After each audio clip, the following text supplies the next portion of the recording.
Welcome back, everyone, to Mexican urban legends and folklore. Today, we're diving into one of Mexico's most mischievous and spooky urban legends, the Duendes. These little goblins are known for causing mischief, playing pranks, and sometimes even scaring the living daylights out of anyone who crosses their path. Despite their small stature, Duendes are far from harmless, and their presence is taken very seriously in many parts of Mexico. But what exactly are Duendes, and where do they come from? How did this ancient belief evolve? And what role do these mischievous goblins play in Mexican culture today? In this video, we'll uncover the origins of Duendes, examine their different forms, and dive into some eerie real-life sightings that have left people questioning the line between fantasy and reality. Let's get into the strange world of Duendes. The origins of Duendes. The Duende legend can be traced back to a combination of indigenous Mexican beliefs and European folklore. The term duende itself comes from Spanish, and in the context of Mexican culture, it refers to small humanoid creatures with a variety of traits depending on the region and version of the tale. While many believe the legend has its roots in pre-Columbian indigenous stories, the duende as we know it today was likely influenced by European goblin myths brought to the New World during colonization. In both European and Mexican folklore, duendes are often considered supernatural beings that dwell in forests, caves, and even within people's homes. They are typically described as small, elf-like creatures, often no taller than a child, who possess strange and sometimes terrifying powers. Duendes are usually depicted as mischievous, but their antics can range from harmless pranks to more sinister actions, like causing illnesses, leading people astray, or creating misfortune. In Mexico, the duende is often thought to be a trickster, taking joy in causing chaos. In rural areas, people still believe that these little creatures roam the countryside, and it is said that they are more active at night.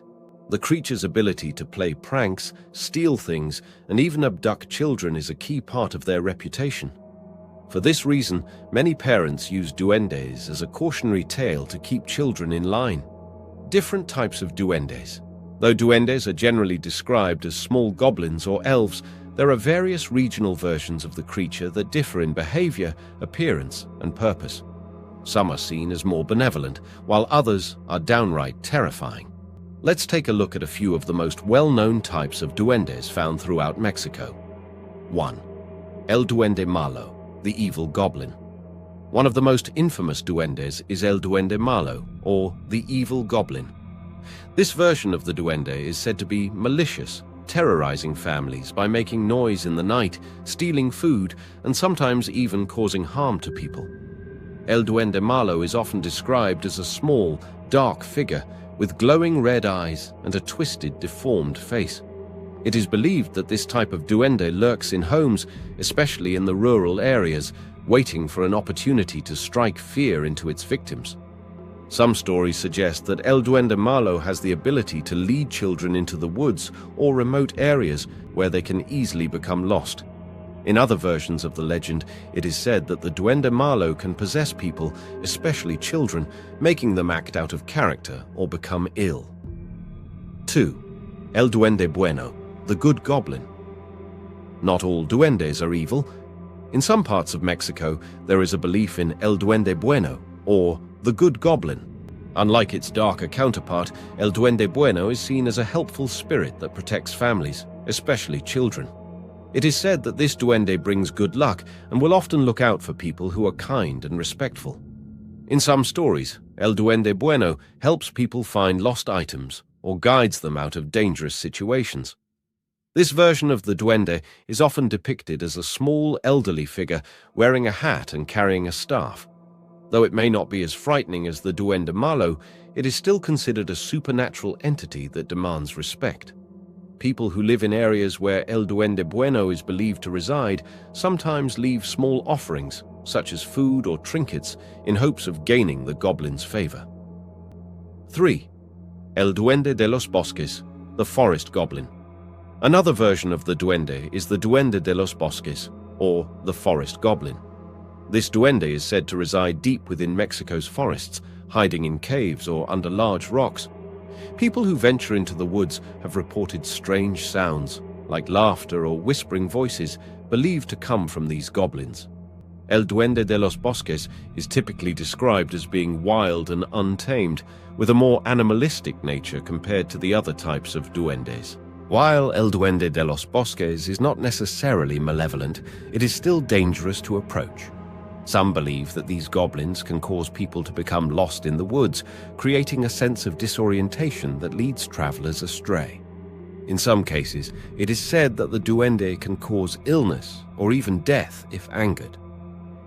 Real-life encounters and alleged sightings of duendes. While duendes are largely considered creatures of myth and folklore, there are numerous accounts of alleged sightings and strange experiences related to these mischievous beings. In many parts of Mexico, people still report encounters with these small goblins, with stories passed down through generations. 1. The disappearing child incident. One of the most disturbing duende stories comes from a small village in southern Mexico, where a young child allegedly disappeared after a series of strange events. According to witnesses, the child had been playing near the edge of a forest when they suddenly began to act strangely. The child reportedly spoke of seeing small creatures lurking in the trees, claiming that a duende had called them to follow. The child's parents, worried about their child's unusual behavior, decided to investigate. After searching the area for hours, they found nothing, no trace of the child. Some claim that the duende had taken the child into the forest, never to be seen again. While skeptics argue that the child may have wandered off, many villagers continue to believe that a duende was responsible for the disappearance. 2. The nighttime noises. In another account, a family living on the outskirts of a town in Mexico reported strange noises coming from their attic every night. At first, they thought it might have been rodents, but the sounds were much too distinct and rhythmic, almost like someone was pacing back and forth. Eventually, the family grew so concerned that they decided to investigate. When they went up to the attic, they found nothing, no animals, no intruders, just an eerie silence. The family then consulted an elder in the community who explained that it was likely the work of a duende. The elder told them that duendes often made noises at night to disrupt the peace in homes and that the family needed to offer a small gift to appease the goblin. 3. The vanishing objects. Another common tale involves duendes stealing small items from homes, only for them to reappear in the most unexpected places. A man living in a rural village in Mexico reported that his keys, wallet, and tools would often go missing, only to show up in strange locations like under the bed or in the kitchen cabinets. After speaking with neighbors, he discovered that these sorts of things were a frequent occurrence in the village. That's it for today's exploration of duendes, the mischievous goblins of Mexico. Do you have any strange stories of duendes in your own life or family? Share your thoughts in the comments below. I'd love to hear what you think.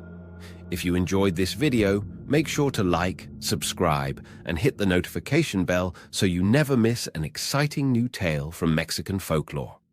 Thanks for watching, and remember, keep an eye out for those little tricksters, duendes, who might be hiding just around the corner. Stay safe and keep the mystery alive.